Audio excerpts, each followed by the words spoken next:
Yaa dhibee koronaa eessaa dhuftee baranaa ka'umsi kee chaayinaa ga'umsi kee addunyaa maraa waa'een kee baay'ee nama mararaa amma nurraa deebisii yaa rabbi hadaraa yaa rabbi hadaraa.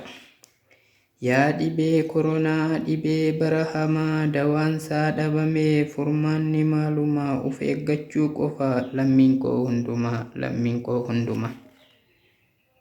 Dhibeen koronaa kun biyyas ta'ee nama innuu hin filatu xiqqaas ta'ee guddaa addaan hin baafatu addunyaa guutuyyuu amma godheraatu waan na dhageeffattaniif galatooma.